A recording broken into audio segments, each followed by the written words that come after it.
호세아 3장 1절부터 5절까지 말씀을 함께 봉독합니다. 여호와께서 내게 이르시되 이스라엘 자손이 다른 신을 섬기고 건포도 과자를 즐길지라도 여호와가 그들을 사랑하나니 너는 또 가서 타인의 사랑을 받아 음녀가 된 그 여자를 사랑하라 하시기로 내가 은 15개와 보리 한 호멜 반으로 나를 위하여 그를 사고 그에게 이르기를 너는 많은 날 동안 나와 함께 지내고 음행하지 말며 다른 남자를 따르지 말라. 나도 내게 그리하리라 하였노라. 이스라엘 자손들이 많은 날 동안 왕도 없고 지도자도 없고 제사도 없고 주상도 없고 에봇도 없고 드라빔도 없이 지내다가 그 후에 이스라엘 자손이 돌아와서 그들의 하나님 여호와와 그들의 왕 다윗을 찾고 마지막 날에는 여호와를 경외함으로 여호와와 그의 은총으로 나아가리라. 아멘. 네, 이제 1장부터 3장 사이에 나오는 말씀의 결론 부분입니다. 1장부터 3장까지가 한 단락이라고 볼 수가 있는데 이스라엘의 반역과 또 그에 따른 심판의 메시지, 그러나 하나님의 찾아오시는 사랑, 이 이야기가 1장부터 3장 사이에 호세아와 고멜이라고 하는 그 결혼 관계를 비유로 해서 계속해서 이제 반복되고 있는 이야기였습니다. 이제 오늘은 마지막 3장까지의 마지막 부분에서 호세아와 고멜의 재결합 이야기가 나오고 있는 것이고, 이것은 하나님과 이스라엘 사이의 재결합이라고 할 수 있겠죠. 1절 말씀 보니까 다른 신을 섬기고 건포도 과자를 즐길지라도 라는 표현이 나와 있죠. 건포도라고 하는 것은 풍요의 상징이에요. 포도 자체가 풍요의 상징이죠. 그래서 구약 시대에는 특별히 이 포도를 통해서 이스라엘 백성들이 얻는 이 수익이 굉장히 많았죠. 열매를 먹기도 하고 이걸 즙을 만들어서 이제 포도주로 만들어서 음식과 함께 먹기도 하고, 그리고 기름으로 쓰기도 하고, 뭐 다양하게 이 포도를 사용했기 때문에 구약 성경에서 포도 혹은 포도주 혹은 건포도, 이것은 풍요로움의 상징이라고 볼 수 있어요.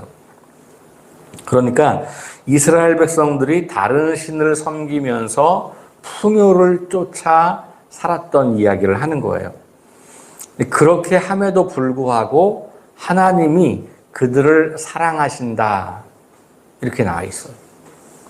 그러니까 즐길지라도, 이 말을 끊으면 다른 신을 섬기고 건포도 과자를 즐겼다, 그럼에도 불구하고, 이런 말이죠. 그러니까 하나님의 사랑은 그럼에도 불구하고 사랑이에요. 그래서, 그렇기 때문에 이게 아니고, 우리가 뭘 잘해서 사랑받을 만한 일을 했기 때문에 괜찮으니까 사랑하시는 게 아니고, 그렇지 못할지라도 그럼에도 불구하고 우리를 사랑하시는 하나님의 사랑이 여기에 다시 등장하는 겁니다. 자, 하나님이 그렇게 그들을 사랑하기 때문에 너는 가서, 그러면서 호세아에게 너는 가서 나와 똑같은 사랑으로 그 고멜, 너를 버리고 다른 남자에게로 간 그 고멜을 다시 찾으라, 이렇게 지금 말씀하고 있는 것이죠.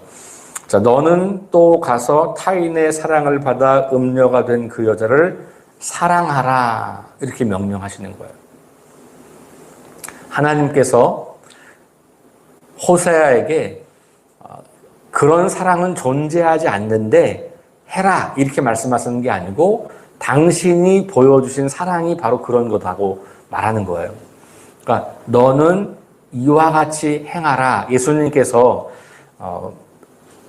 마지막 잡히시기 전 목요일 날 밤에 제자들과 식사를 하시고 제자들의 발을 닦아주신 다음에 하신 말씀이에요. 너희도 가서 이와 같이 행하라. 그리고 사마리아 사람의 비유, 선한 사마리아 사람의 비유 이야기가 끝나고도 가서 이와 같이 행하라. 예수님께서 보여주셨던 그 사랑, 그것은 하나님의 먼저 찾아가시는 사랑을 이 땅에서 인간 사랑이 아니다라는 거예요.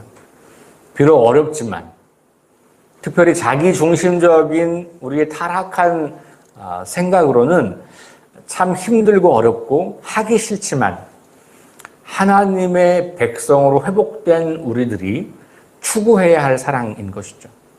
그게 뭐냐면 그럼에도 불구하고 사랑하는 것이에요. 왜냐하면 하나님이 우리를 그렇게 사랑하셨기 때문에. 다른 이유가 없어요. 우리도 그럼에도 불구하고 사랑받은 존재거든요. 그러니 그 사랑을 우리도 실천하라는 것이죠. 음료까지도 우리를 배신하고 다른 사람에게로 갔던, 다른 데 가서 사랑을 구하고 행복을 구하고 인생의 기쁨을 구했던 그 사람까지도 사랑하라고 하신 예수님, 하나님께서 오늘 우리에게 동일한 사랑을 하기를 원하신다라고 우리가 볼 수 있겠습니다. 3절 보니까 그에게 이르기를 너는 많은 날 동안 나와 함께 지내고 음행하지 말며 다른 남자를 따르지 말라. 나도 내게 그리하리라. 요거는 이제 호세아가 고멜에게 하는 말이에요. 그러니까 하나님께서 호세아에게 명령을 하시자마자 중간에 다른 이야기가 없어요. 곧바로 호세아의 순종이 나와요. 그러니까 호세아는 하나님 말씀에 즉각적인 순종을 했다는 것이죠. 거기에 대고 하나님 그건 저에겐 너무 어려운데요. 그건 하나님이니까 하는 사랑이죠. 저는 인간이어서 못합니다. 내가 하나님은 아니잖아요. 그걸 어떻게 하라고 저한테 부당하게 요구하시면 안 되죠. 이렇게 변명하거나 항변하거나 따져 묻거나 이런 과정을 생략했어요. 그리고 곧장 순종의 이야기. 그러니까 하나님의 명령에 대한 호세아의 반응이 얼마나 철저한지를 우리에게 보여주고 있습니다. 즉각적인 반응을 보인 것이죠. 자, 그런데 그 3절 앞에 바로 2절에 이렇게 준비를 해요. 어떻게 준비하냐면 내가 은 15개와 보리 한 호멜 반으로 나를 위하여 그를 사고. 이게 무슨 얘기냐면 이 아내를 되찾아오기 위해서 희생을 치렀다는 거예요. 아니 그냥 데리고 오는 것도 억울한데 희생을 치르는 거예요. 돈을 갖다 줘야 돼요. 은 15개, 보리 한 호멜 반. 그러니까 이 여자를 그 남자들에게서 빼내오기 위해서 내가 값을 치르는 거예요. 하나님께서 우리를 구원하시려고 값을 치르셨잖아요. 하나님이 치르시는 값은 예수님이에요. 자신의 아들을 내어줌으로써 우리를 사신 거죠. 여기 그를 사고라고 하는 이 샀다라는 말이 바로 속량하다라는 말이죠. 자, 그러니까 즉각적인 순종을 할 때 우리가 무엇인가를 희생하고 손해를 감내할 수밖에 없다는 것을 생각하게 돼요. 손해보지 않고 사랑하기는 어렵습니다. 사랑은 그 특성상 내가 손해를 감내하는 거예요. 여러분들이 누군가를 사랑하면 손해를 기쁨으로 여기고 감내하잖아요.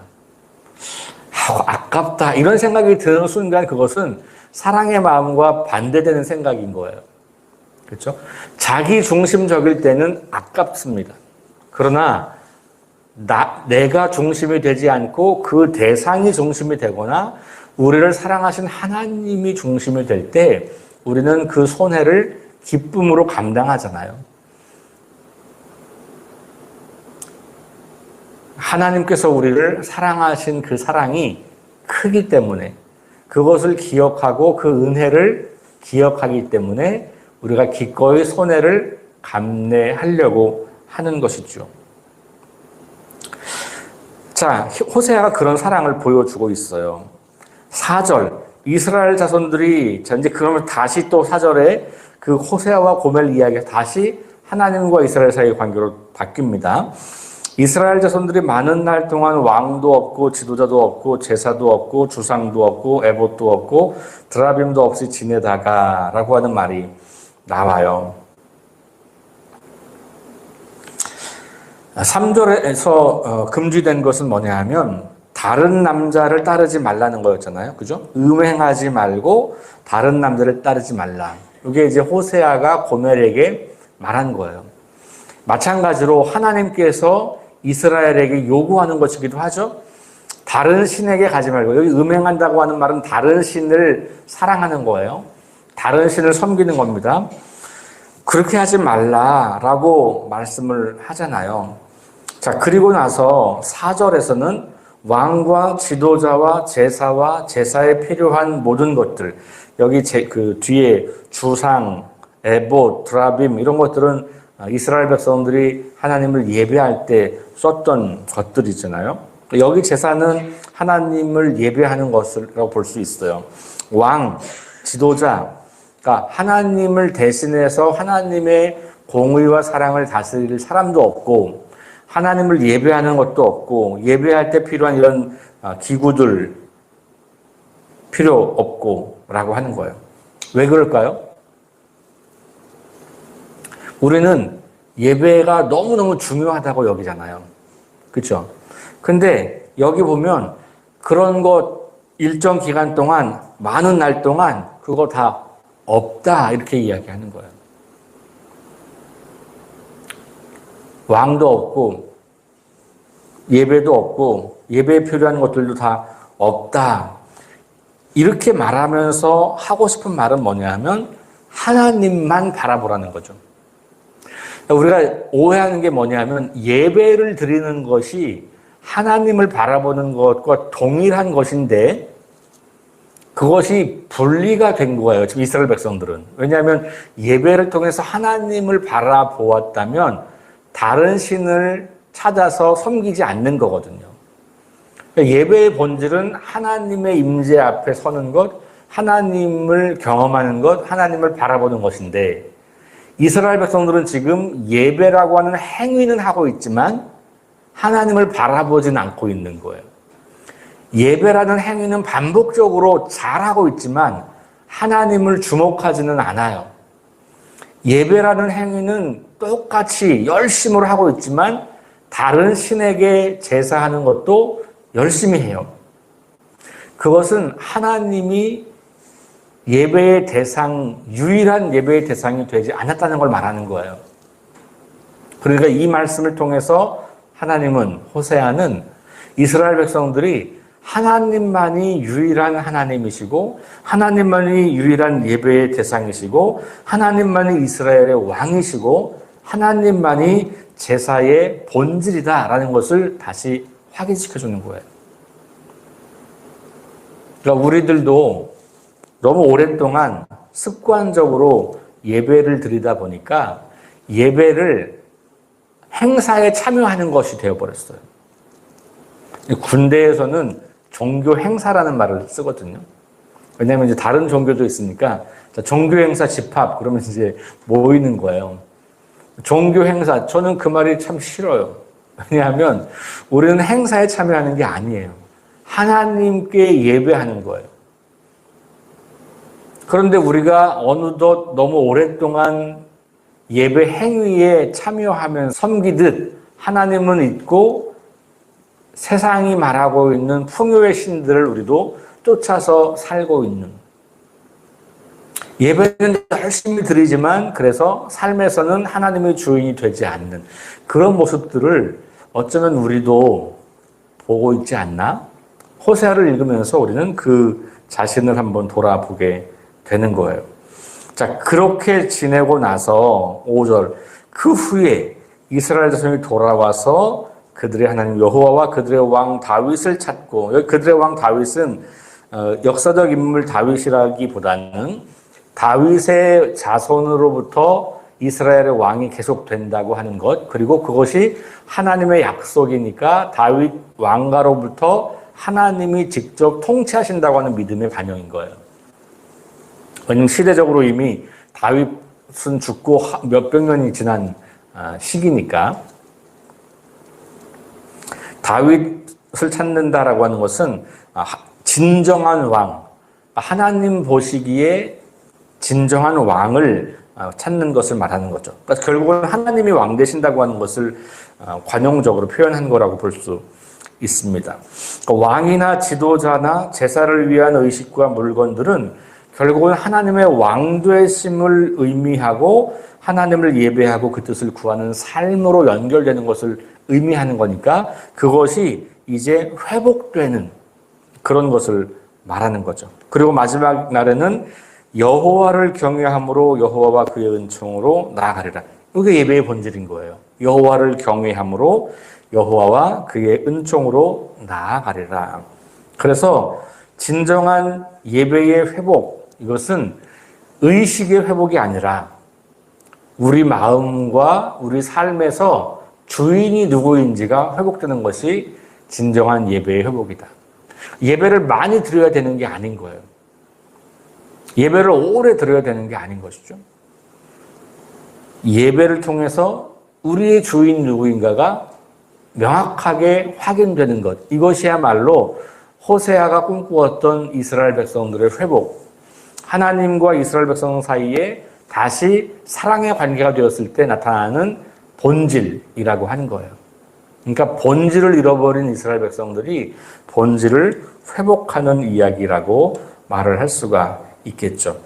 모든 제도가 사라지고 하나님께 돌아온다는 것, 이게 바로 본질의 회복이에요. 우리가 목숨처럼 지키고 있었던 예배의 전통들이 있어요. 수십 년 해왔기 때문에 요게 조금만 달라져도 불편하고 요거 조금만 달라져도 신경이 쓰이는 일들이 굉장히 많잖아요. 어쩔 수 없는 현상이에요. 오랫동안 나에게 익숙해 있고 그게 편안해졌기 때문에. 그럼에도 불구하고 그것이 유일한 정답이 될 수는 없다는 것. 그것을 통해서 하나님을 잘 예배하고 사람들이 하나님을 경험할 수 있다면 좋은 전통인데 그것이 더 이상 어떤 사람들에게는 잘 통하지 않는다면 우리는 본질을 회복하기 위해서 그 형식을 바꿀 필요도 있다는 것을 생각해 볼 수 있을 것 같아요. 그래서 예배 행위 자체가 우상이 되어버리는, 종교의식 자체가 우상이 되어버리는, 어떤 분들은 이 성경책이 우상이잖아요. 성경책이 마치 부적처럼 요거 두면 하나님이 날 지켜주시고, 그러니까 막 이거를 어디 사방에 다 두면서 부적처럼, 십자가 목걸이가 마치 부적처럼, 이 기독교 신앙이 부적을 지닌 신앙이 돼버린 게 너무 많아요. 이건 부적이 아니잖아요. 십자가가 무슨 부적이 아니잖아요. 십자가를 통해서, 성경을 통해서 본질은 하나님을 알아가고 그 하나님을 사랑하고 그 하나님을 우리 삶의 주인으로 고백하고 살아가는 삶이죠. 그것이 회복되는 것을 이제 호세아와 고멜의 이야기를 통해서 우리에게 들려주고 있는 것입니다. 사랑하는 성도 여러분, 이제 우리가 예배의 회복이라고 하는 것을 생각할 때 의식이나 제도나 전통이 아니라 하나님과의 만남, 하나님과의 사랑, 하나님과의 친밀한 인격적 관계의 회복이다라고 하는 것을 기억하시고 하나님은 그걸 위해 대가를 치르시고 우리에게 먼저 오신 분. 호세아도 자신의 삶에서 나타난 그 일들을 기껍게 받아들이면서 희생을 치루어서 배신했던 아내를 되찾아오는 모습을 보여주었고 그것이 거짓된 가르침에 속아서 우상을 섬기며 하나님 앞에 음란을 저질렀던, 다시 말하면 하나님을 배반하고 다른 신을 찾아갔던 이스라엘 백성들을 돌아오게 했던 호세아의 메시지였죠. 오늘 이 아침에 우리 다시 이 말씀 기억하면서 하나님의 그 사랑으로 우리가 사람들을 사랑하고 그리고 예배의 본질은 하나님을 사랑하고 하나님 앞에 서는 것을 회복하는 그런 하루가 될 수 있기를 주의 이름으로 축원합니다. 기도하겠습니다. 하나님 감사합니다. 음녀와의 결혼 이미지를 통해서 하나님과 이스라엘의 관계를 설명하는 호세아 본문을 통해서 하나님을 떠나 세상으로 나간 이스라엘을 향해 하나님이 먼저 찾아오시는 사랑을 보여주셨고, 그것을 통해서 이스라엘이 회개하고 다시 하나님 앞에 돌아오게 되는 그 아름다운 그림을 우리가 보게 하시니 감사합니다. 이스라엘의 모습이 어쩌면 우리의 모습이 아닐지 생각해 봅니다. 종교 행사에는 열심히 참석하지만 일주일의 삶은 하나님이 주인이 아니고 하나님을 예배하는 삶이 아니고 세상이 추구하는 풍요로움, 세상이 추구하는 성공, 행복, 거기에 눈이 팔려 하나님을 잊고 온갖 다른 신들을 섬겨왔던 것은 아닌지, 그러면서도 나는 예배하기 때문에, 나는 헌금하기 때문에, 나는 종교 활동을 열심히 하기 때문에, 교회에서 봉사도 하기 때문에 괜찮다고 착각하고 있는 것은 아닌지 돌아봅니다. 겸손한 마음으로 하나님과의 관계를 다시 점검해 봅니다.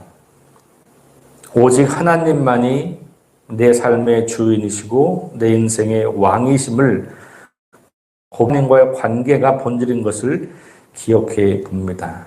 하나님의 사랑이 우리 마음에, 우리 삶에 들어와서 우리가 하나님을 사랑하고 그 사랑으로 나 자신과 이웃을 사랑하며 이 세상을 회복하고 치유하는 일에 동참하는 아름답고 거룩한 삶을 살아갈 수 있도록 우리를 붙잡아 주옵소서. 마침내 이스라엘이 하나님께로 돌아가서 하나님을 경외하고 하나님의 은총으로 나오게 되는 비전을 오늘 마지막 절에서 봅니다. 우리 모든 석교 공동체 가족들도 하나님께로 돌아와서 하나님을 경외하고 하나님의 은총으로 나오는 복된 하루가 될 수 있도록 인도하여 주옵소서. 예수님 이름으로 기도합니다. 아멘.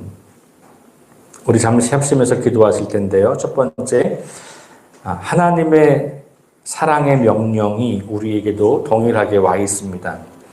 하나님께서 값을 치루어서 우리를 사랑하신 것처럼 우리에게 너희도 그렇게 사랑하라 라고 말씀하고 있지요.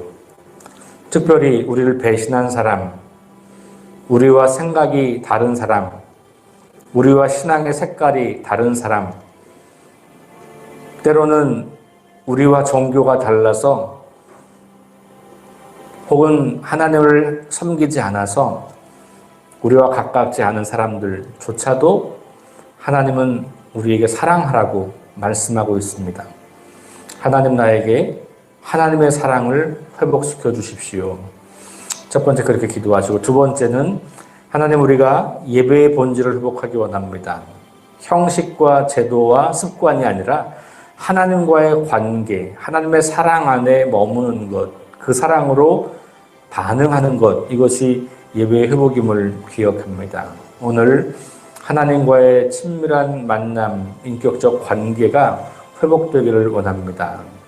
두 번째 기도하시고, 세 번째는 우리 김희동 권사님 위해서 계속 기도해 주시면 좋겠습니다. 그리고 우리 그 외에 여러 육신이 연약하신 우리 성도님들 위해서 기도해 주시고요. 2023년 영적 성장을 위한 계획 잘 수립하고 실행할 수 있도록 네 가지 기도 제목 가지고 잠시 합심해서 기도하시고 개인 기도하고 돌아가겠습니다.